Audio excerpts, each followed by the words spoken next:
Assalomu alaykum hammaga. Bugun keyingi hafta uchun bir nechta forex paralarida analizlar qilamiz va o'tgan hafta qilingan analizlarni tahlil qilib, keyinchalik yana keyingi haftaga o'z qarashlarimizni bildirib o'tamiz. Video 10 daqiqa bo'ladi, shunga biroz tezroq va aniqroq qilib aytib ketaveraman savdolarni. Birinchi o'tgan hafta USD payda aytilgan 4 soatlikda olsak, mana bu zonada asosiy likvidlik zonasi mavjud. Ya'ni o'tgan hafta shu zonada gacha shu zonani buzib o'tish kerak deb taxmin qilingan edi va ko'rib chiqsak, aytilgandiki, narx o'tgan hafta mana shu zonada edi. Mana shu zonada order blok tashlab ketgan edi va yuqoriga harakatdan keyin birozgina korreksiya qilgandi. Aytilgandiki, narx kelib shu order blokdan reaksiya olib dalshi mana shu chizilgan chiziqda mana bu zonaning hozir aytilgan maksimumdagi likvidni belgilangan edi. Shu zonani buzib o'tadi deb aytilgandi. Aytilgandek keyingi haftaga order blokdan reaksiya olib bizdagi likvidni buzib o'tdi. Endi menimcha bu likvidni buzib o'tgandan keyin bozor mana bu zonada energiya, ya'ni iceberg mavjud. Narx kelib agar ko'proq nima qilsa, agar iceberg shu zonalarda mavjud, mana shu bu zonagacha kelish unchalik nima bo'lmasa ham, shu zonalar ham qiziqsa bo'ladi, shu zonalarda ham kirishga. Mana shu zonalarga kelib, mana bu zonada, mana shu zonalardan kelib narx mana bu tepadagini ham olish mumkin. Mana bu zona ham kirish uchun qiziqarli zona bo'lib hisoblanadi. Mana shu zonalardan kirib olsak bo'ladi keyingi haftaga. Hozircha bu USD payga shu edi. Keyingisi AUD USD ga bo'ladi. AUD USD ga o'tsak, AUD USD o'tgan hafta mana shu FVG undan 2 hafta oldingi hafta FVG order flowdan narx qaytib, mana bu zonada narx bor edi. Qaytib dalsh pastga tushadi deyilgandi. Narx FVG dan reaksiya olib dalsh pastga oqib berdi. Endi keyingi haftaga aytilgandiki, narx mana shu zonalarda edi. Mana shu zonalarda keyinchalik narx yuqori ko'tarilgandan keyin mana bu order flow zonasidan FVG lardan yana qaytib reaksiya olib pastga tushib, mana bu zonadagi mana shu zonagacha kelib berishi kerak deb aytilgandi. Narx aytilgandek anchagina oqib berdi, ammo hali bu zonaga kelmabdi. Endi bu zonagacha kelishini kutishimiz kerak. 4 soatlikka o'tsak, trendni birinchi 4 soatlikda hali trend sell, chunki ko'proq sellga qisqamiz. Mana bu zonalarda order, mana bu zonada FVG ga qoldirib ketgan narx yana FVG ga qaytib kelishi mumkin, ammo bu dalsh emas. Ana bu yerdagi order flowlardan yana qaytib pastga tushadi baribir. Mana bu zonada order flowlar mavjud. Narx baribir qaytsa ham shu zonalardan qaytadi. Asosiy qarash bu ana shu zonani buzib o'tishi.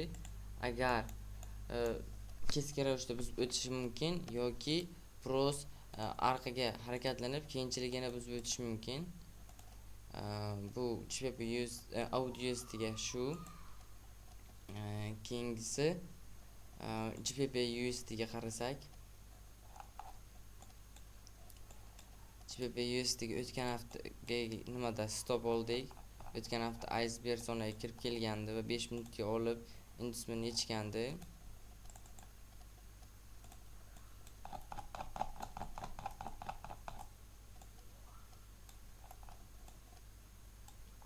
Aniqroq qilib olsak,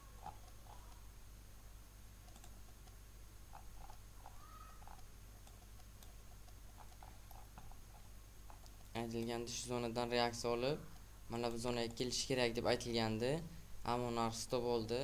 Aytilgandek bo'lmadi. Endi keyingi haftaga qarashlarimizni aytib o'tsak,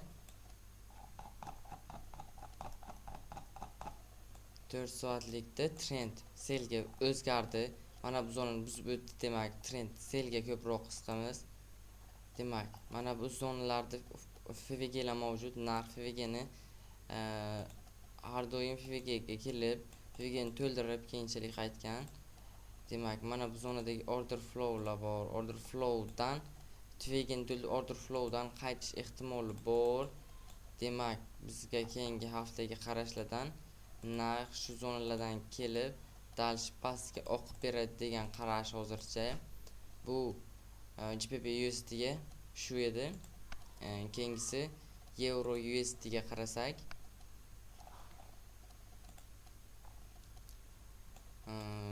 Euro USD ga iceberg qoldirganda aytilgandiki, narx iceberg zonasiga kirgandan keyin reaksiya bilan tepaga otilib chiqadi va ana bu zonadagi maksimumlarni buzadi deb buzmagan bo'lsa ham aytilgandek norm ishlab bergan. Deyarli 500 pipsmi 5000 pips bo'ladimi, 600 pips 700 pips ishlab bergan, norm ishlab bergan shu zonadan. Keyinchalik dalish oqqan trend bo'yicha, trend sell desak agar, bu yerda mana bu zona hozircha keyingi haftaga mana bu zonalarda katta FVG lar qolib ketgan. Narx FVG uchun qaytish ehtimoli ko'p. FVG uchun ehtimoli ko'p, shunga ko'proq baribir aniq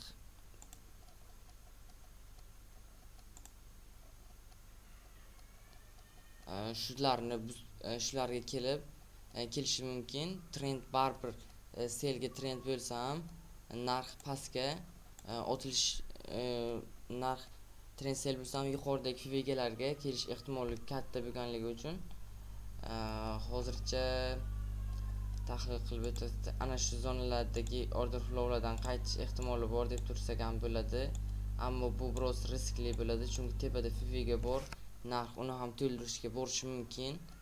Bu zonani ham belgilab olsak order flow'dan hozircha qarashimiz mana shu zonadan reaksiya olishini kutish mumkin, ammo riskli. Bu FVG ni ham to'ldirishga kelishi mumkin.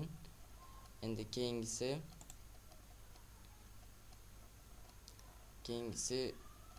tilla bo'ladi.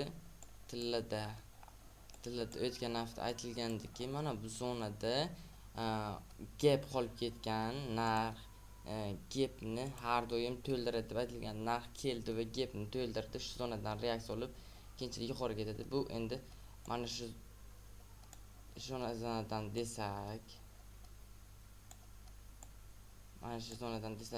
biz aytilgan nuqtagacha bormagan, lekin aytilgandek shu zonada kelib to'ldirib keyinchalik yuqoriga reaksiya bergan. Keyinchalik trend hozircha qaysi trend hali mana trend asosiy global trend sell. Lekin ana bu yerda kuchli zonalar mavjud. Mana bu zonada demand zonasi bor. Shu zonadan biroz kuch ko'rsak bo'ladi.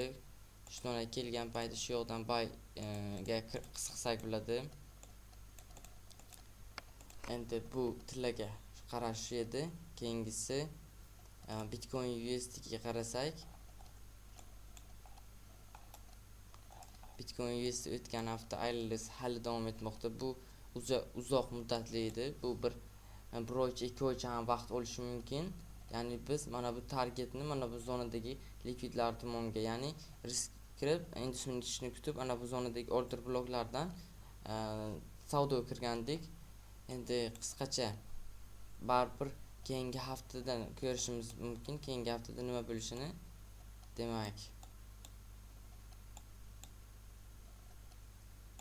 keyingi haftaga baribir biroz kutish kerak mana bu zonada, lekin narx